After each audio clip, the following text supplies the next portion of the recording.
The Coyote's Pal. Before we start, just a reminder, if you enjoy this kind of content, subscribe to the channel. Now, let's get to the video. The Dust and the Dream.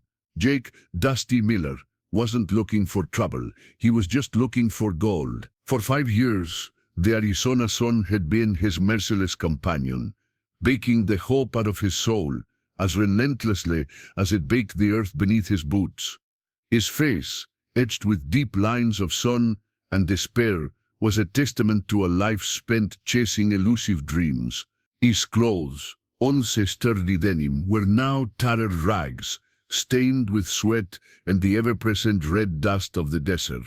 His pickaxe, once sharp with promise, was dulled by countless futile blows against unyielding rock. He knelt by a dry creek bed, sifting through a handful of coarse sand, each grain as devoid of glimmer as the one before. The last drop of water in his canteen had evaporated hours ago, leaving a metallic taste in his mouth. His mule, old Bess, stood nearby, her head bowed low, ears drooping, a picture of a kind resignation. Even the buzzards, circling patiently high above, seemed to mock his perseverance. Jake was chasing a legend, whispered around campfires by old-timers and half-mad prospectors, the lost Padre Mine, a vein of gold so rich it was said to glow under the moonlight. Supposedly hidden deep within the treacherous Superstition Mountains, it had driven men to madness, death, or, in Jake's case, to the brink of utter exhaustion. "Just one more pan, Bess," he rasped, his voice horsey. "Just one more." But his fingers fumbled, and the pan slipped, spilling its contents back onto the bone-dry earth. A course, dry as the dust, escaped his lips. This was it. He was done. His body screamed for rest, his mind for surrender. He couldn't remember the last time he'd had a solid meal or a full night's sleep undisturbed by the gnawing worry of failure. He lay back, staring up at the merciless blue sky, the sun a fiery orb in its center. The heat shimmered off the rocks, creating dancing illusions at the edge of his vision. He closed his eyes, welcoming the darkness, even if it was the darkness of defeat. He was just another forgotten soul in 1,000 forgotten valleys, another casualty of the desert's indifferent embrace. A soft rustling nearby stirred him from his stupor. His hand instinctively went to the worn grip of his revolver, but his movements were slow, sluggish. He opened his eyes, squinting. Standing a few yards away, perfectly still, was a girl. She was young, perhaps no older than 14 or 15, with long, dark braids that gleamed like polished obsidian.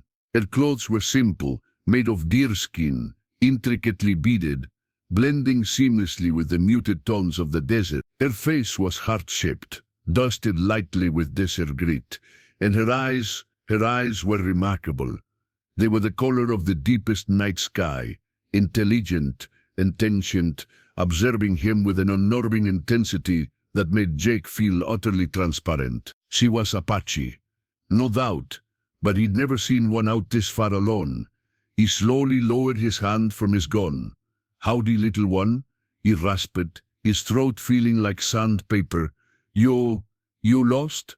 She didn't reply, her gaze unwavering. Instead, she slowly raised a hand, pointing a slender finger towards a distant ridge where the heat made the horizon ripple like water.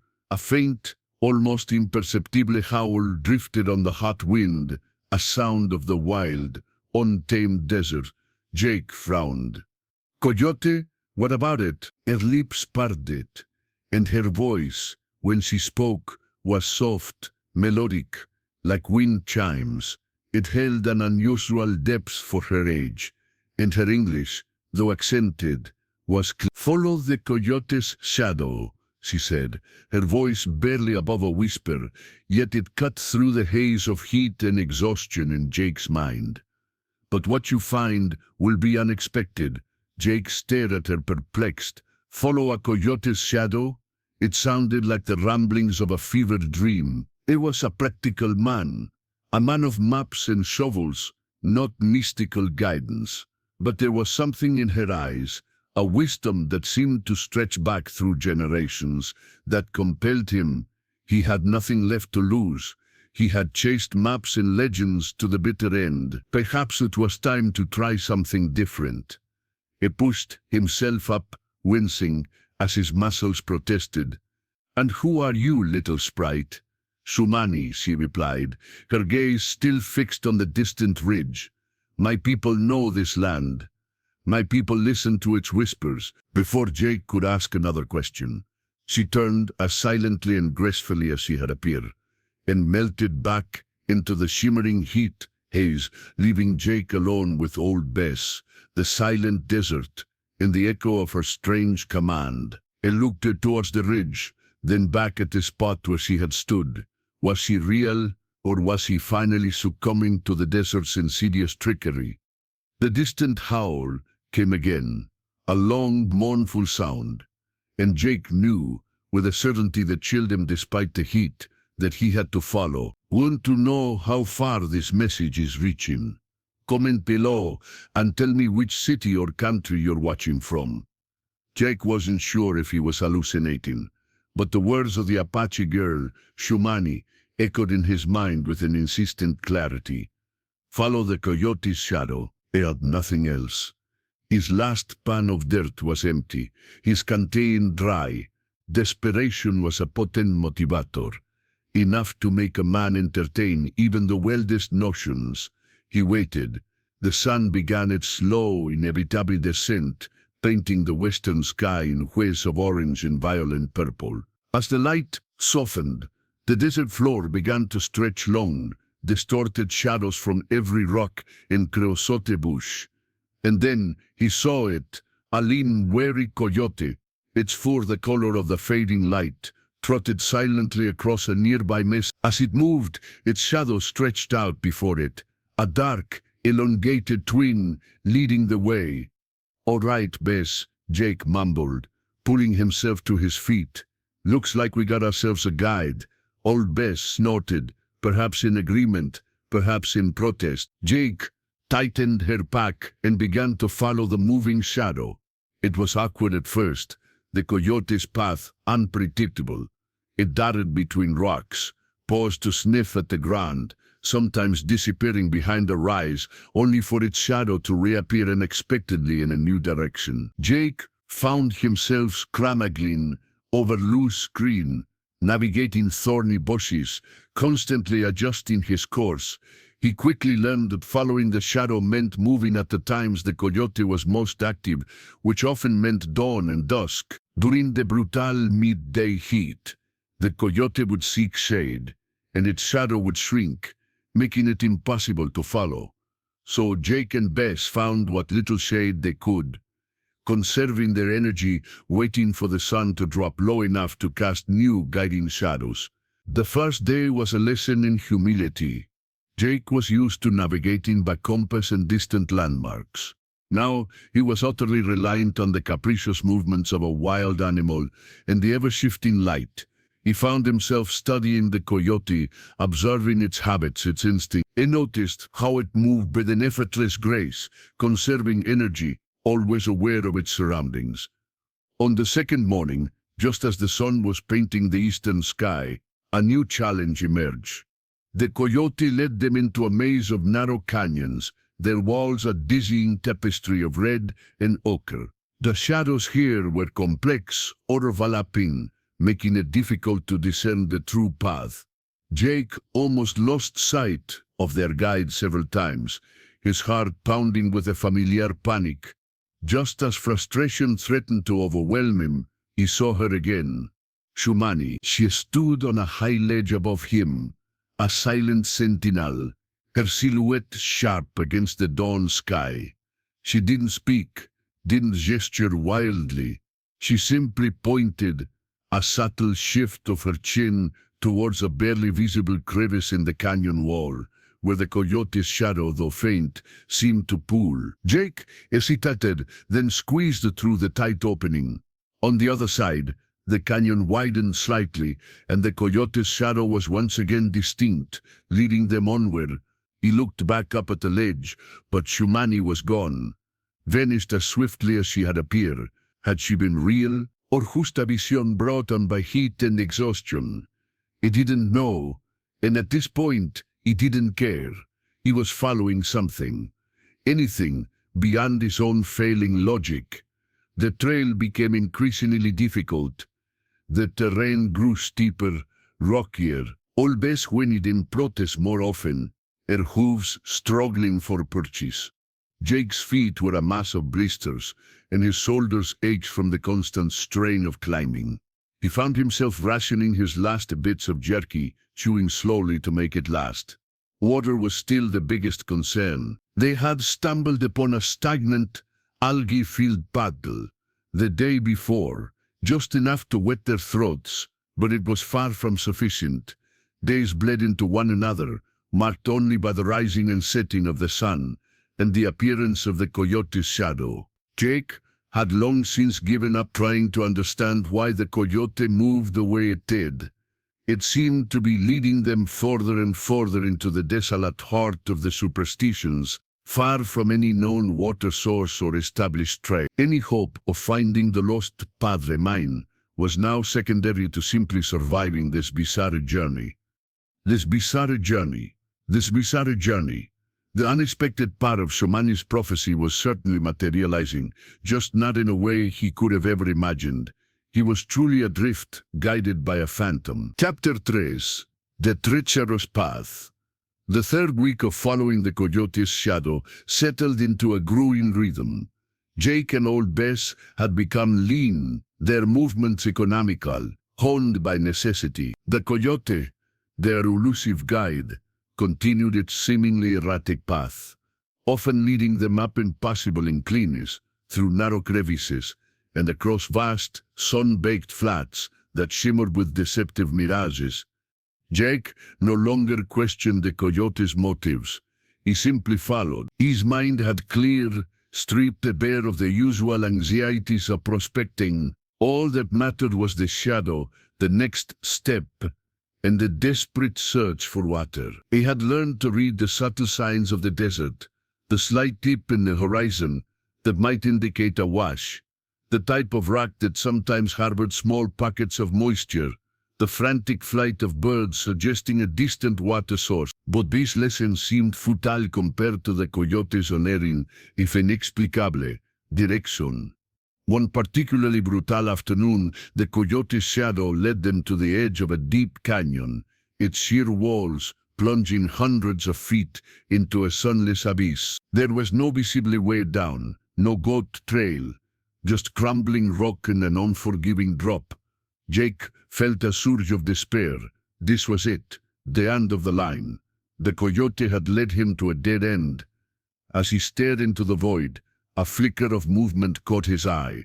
Shumani. She was perched on a precarious outcrop on the opposite side of the canyon, her form almost blending with the rock. This time, she didn't just point. She slowly, deliberately picked up a small stone and tossed it gracefully across the canyon, landing with a faint clink on a ledge just below Jake's position. He looked down. A narrow, almost invisible path, disguised by loose rock and thorny bushes, wound its way down the canyon wall, barely wide enough for a man and a mule. He hadn't seen it, not even when he'd been scrutinizing the wall in desperation. It was a path known only to creatures of the wild, and perhaps to the Apache. Jake swallowed hard. It was treacherous. A single misstep would send them tumbling to their deaths. But the alternative was certain without reason. "All right, Bess," he muttered, patting her neck. One step at a time. He led the mule, testing each foothold, his heart thudding against his ribs. Loose stones cascaded down the cliff face below them, echoing eerily in the canyon. At one point, Bess's hind hoof slipped, and Jake instinctively dug in his heels, bracing her weight, his muscles screaming. For a terrifying moment, they teetered on the brink. Then, with a mighty heave, Bess regained her footing. They continued their slow, agonizing descent, shadowed by the silent, watchful presence of Shumani, across the chasm. When they finally reached the canyon floor, exhausted and trembling, the air was cooler, held captive by the towering walls. A faint, earthy scent, something akin to damp soil, reached Jake's nostrils. The coyote's shadow, now long and thin in the canyon's twilight, led them around a bend. There, nestled in a hidden alcove, was a small, perfectly clear pool of water, fed by a slow, constant drip from the canyon wall above. It wasn't much, certainly not a roaring spring, but it was enough. Enough to fill their canteens, enough to slake their desperate thirst, enough to wash the dust from their parched throats. Jake drank deeply, the cool liquid a heavenly balm. Bess buried her muzzle in the water, drinking until her sides seemed to swell. As Jake replenished his canteen, he noticed something else. Carved into the smooth rock face above the pool were ancient pictographs, stick figures hunting deer, symbols he couldn't decipher, and strikingly a depiction of a large coyote, its shadow stretching across a stylized sun. He looked across the canyon, but Shumani was gone again. Her appearance, her guidance, her uncanny ability to appear exactly when needed, only to vanish without a trace, fueled a growing sense of unreality about this journey. He was no longer just following a coyote's shadow. He was being led in some mysterious way by Shumani, a silent guardian who seemed to understand the secrets of this land in a way he, a white man, could never fathom. The path was treacherous, but each challenge brought a surprising vital reward. He was beginning to understand that the unexpected might be far more profound than just gold. The canyon offered a temporary reprieve, a chance for Jake and old Bess to recover. The hidden pool of water was a godsend, revitalizing them enough to continue their strange pilgrimage. As they rested, Jake studied the pictographs more closely. They depicted not just hunts, but rituals, dances, and a recurring motif of a coyote, sometimes depicted as a guide, sometimes as a spirit. He felt a profound sense of history in this place, an ancient peace beating beneath the desolate surface. When the sun began to cast long shadows again, the coyote reappeared, leading them out of the canyon's cool embrace and into a labyrinth of eroded sandstone formations. The landscape here was otherworldly, sculpted by wind and time into bizarre shapes, towering spires, natural arches, and hollowed-out caves that whispered with the wind's mournful sigh. This leg of the journey was less physically taxing, but more unsettling. The shadows played tricks on the eye, transforming rocks into looming figures, and the wind carried sounds that seemed like distant voices. Jake found himself constantly glancing over his shoulder, a prima unease settling in his gut. The coyote's shadow led them through a series of narrow, winding passages that felt like the bowels of the earth. The air grew heavy, charged with an unseen energy. As they emerged into a wider, bowl-shaped amphitheater, Jake pulled Bess to a halt. Before them stood a collection of large, weathered stone monoliths, arranged in a rough circle. They were clearly not natural formations, but ancient markers, placed with purpose. Some were carved with symbols similar to the pictographs in the canyon, but grander, more elaborate. In the center of the circle was a perfectly smooth, flat stone, a natural altar. The coyote, its shadow now stretching directly towards this central stone, paused for a moment, looked at Jake, and then vanished into the maze of rocks. "What in the name of Jake?" muttered, his voice trailing off. This was no gold mine. This was something else entirely. Something sacred. As he stood there absorbing the silent majesty of the place, Shumani appeared. This time she didn't materialize from thin air. She emerged from behind one of the monoliths, moving with a quiet reverence. She walked to the central stone, knelt, and placed her hand on its smooth surface. "This is a place of listening," she said, her voice a soft echo in the silent amphitheater. My ancestors came here to hear the earth's heart, to speak with the spirits of the land. She gestured to the carved monoliths.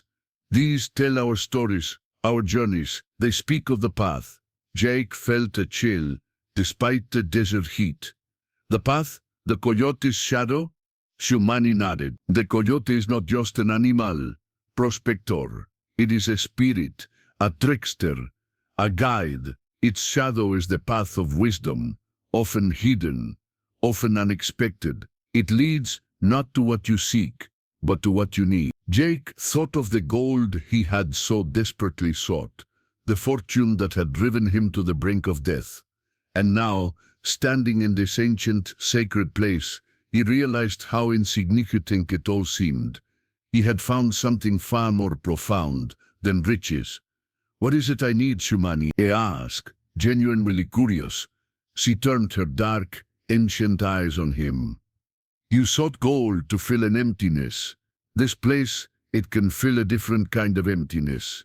It speaks of balance, of respect, of knowing your place in the great cycle." Sachi then walked over to one of the larger monoliths and ran her hand over a carving. "These marks, they tell of the water, the true lifeblood. It flows beneath us, a vast, hidden river. Our people have known it for generations. It is guarded. Jake, remember the challenges, the seemingly impossible paths, the times Shumani had appeared to guide him. The canyon descent, the hidden water in the alcove. It wasn't just a physical journey, it was a test. Suddenly the air grew tense. A low snarl echoed from the entrance of the amphitheater. Jake's hand flew to his revolver. 3 figures emerged from the shadows, rough-looking men, armed and dangerous. They were prospectors, but not the honest kind.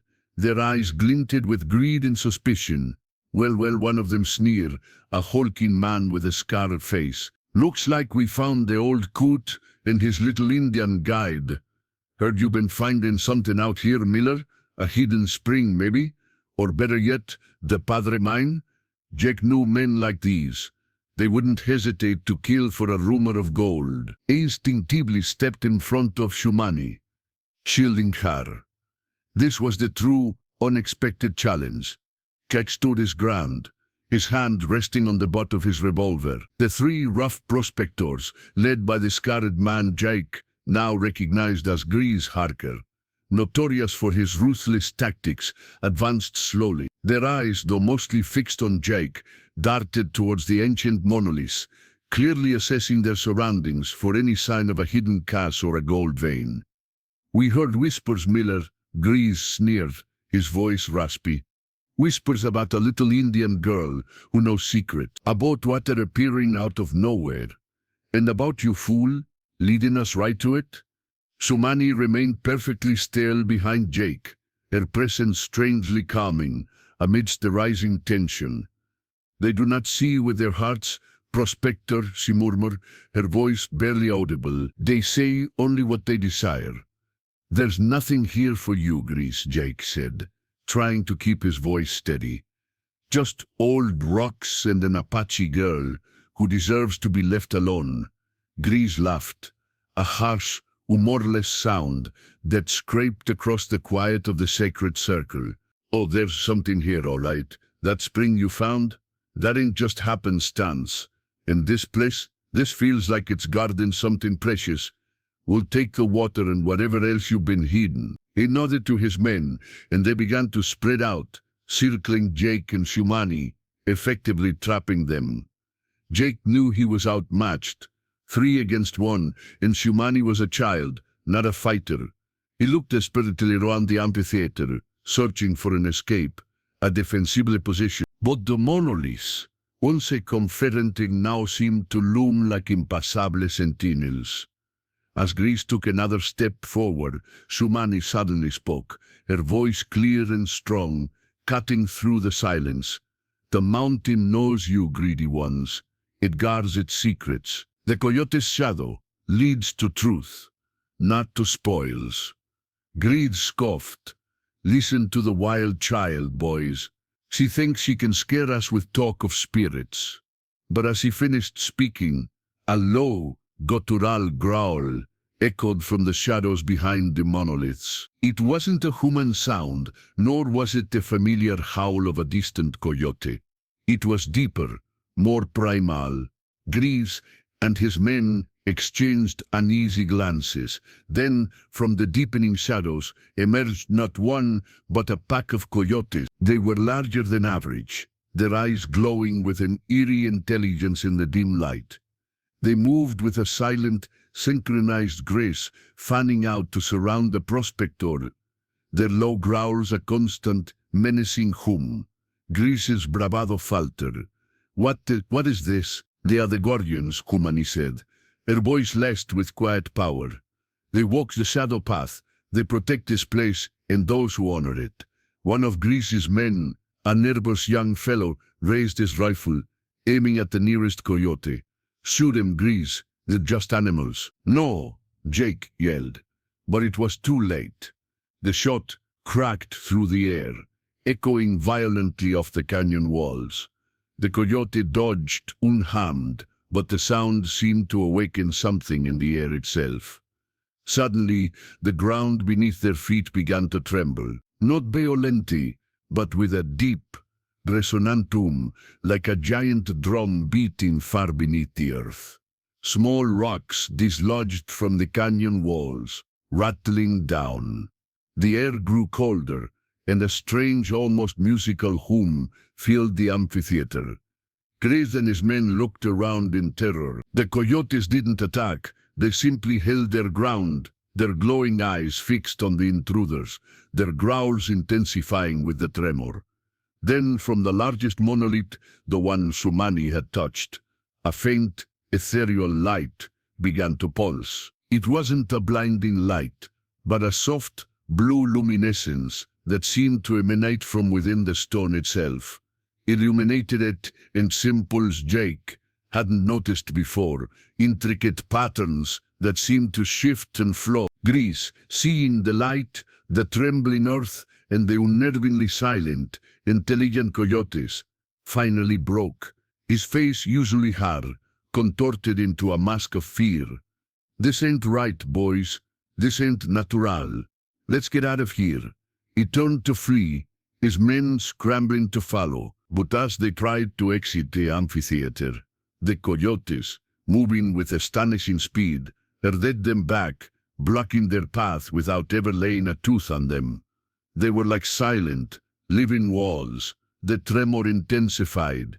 The humming grew louder, filling the very bones of Jake's body. He saw Sumani standing calmly by the largest monolith, her hand still on its glowing surface, her eyes closed, her lips moving in a silent prayer or song.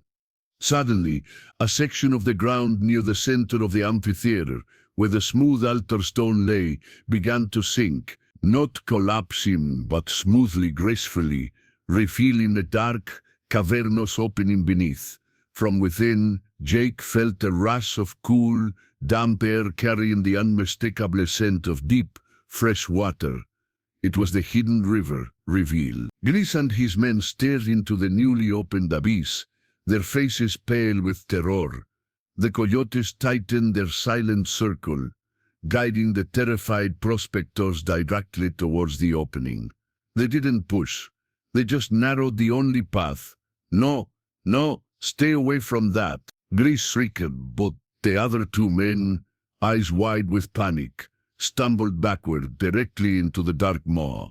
Grease tried to resist, but one of the coyotes let out a piercing, unearthly howl that seemed to tear through his very soul, and he too fell backwards into the revealed passage. The ground sealed itself, as silently and smoothly as it had opened, leaving no trace. The humming faded, the light in the monolith dimmed, and the coyotes, after a final, long look at Jake, turned and melted back into the shadows of the rocks. Shumani opened her eyes, her gaze clear and steady. "They are gone," she said simply. "The mountain claims its own. This place is not for those who only take." Jake stood trembling, his hand still on his revolver, utterly speechless. He had witnessed something beyond anything he could comprehend. He had sought gold and found a world of spirits, ancient guardians, and power that defied explanation. Silence settled over the amphitheater, broken only by the distant sigh of the wind. Jake slowly holstered his revolver, his mind reeling. The prospectors were gone, swallowed by the earth itself, as if they had never existed. The coyotes had vanished, leaving only their lingering scent and the unsettling memory of their intelligent eyes. Shumani walked towards the center of the circle, where the ground had so recently opened and closed. She knelt, her fingers tracing invisible patterns on the smooth stone. They were consumed by the shadow path, she explained, her voice soft, devoid of triumph, merely stating a fact. This place protects the true source. It opens only for those who are meant to see. The true source? Jake asked, his voice still hoarser with disbelief. Shumani nodded. The river of life, deep within the mountain. It flows through the veins of the earth, sustaining all. My ancestors found this place and learned to honor it, to live with it, not exploit it. The coyote is our teacher, guiding us to balance. Jake looked around the sacred circle, seeing it with new eyes. He had come here seeking a dead man's gold, a fortune to buy his way out of a life he despised. He had found something infinitely more valuable, a connection to something ancient, vital, and profoundly real. He looked at Shumani. And you knew this was going to happen? You led me here. She rose, her eyes meeting his. The mountain called to you, prospector. You were lost, but your spirit sought more than just shiny rocks. The coyote's shadow showed you the way. My people listened to its call. She paused, then added, you were chosen to see what others cannot. To understand. Understood what? Jake felt a profound shift within him. The endless pursuit of gold, the years of back-breaking labor, the gnawing emptiness, it all seemed trivial now. He had found a treasure beyond measure, not riches for himself, but a sanctuary, a sacred place of immense power and profound peace. To understand that true wealth is not held in the hand, but in the heart, Shumani said, as if reading his thoughts. The desert teaches us patience, wisdom, and respect. This place is the heart of that teaching. Jake knew then that his prospecting days were over. He could not exploit this place, he could only protect it. His long search for the lost Padre mine had led him not to a vein of gold, but to the pulsing heart of the desert itself. I will guard it, Jake said, his voice firm, filled with a new purpose. I will tell no one. Shumani gave him a rare, gentle smile. The mountain trusts you now. The coyotes will watch over you. You are part of the path. Over the next few weeks, Jake and Old Bess stayed near the amphitheater. Jake didn't try to access the underground river again. Instead, he spent his days repairing and reinforcing the ancient monoliths, clearing the pathways that led to the sacred circle, not as a prospector looking for a claim, but as a guardian tending to a precious legacy. He learned to identify the subtle signs of the desert's changing moods, to find small springs and hidden pockets of edible plants. He was learning to live with the land, not just on it. He rarely saw Shumani now, but he felt her presence. Sometimes, he'd find a small pile of dried berries, left by his sleeping bag, or a new carving near a water source, a subtle message only he could interpret. He never heard her speak, but he sensed her watching, a silent protector of both the land and of his new understanding. One morning, as the sun rose, painting the horizon in a riot of color, Jake saw a lone coyote standing on a distant mesa, its shadow stretching long towards the sacred amphitheater. It paused, turned its head, and for a moment, its eyes seemed to meet his across the vast expanse. Then, it turned and trotted away, disappearing over the ridge. Jake knew what it meant. His journey as a prospector was truly over.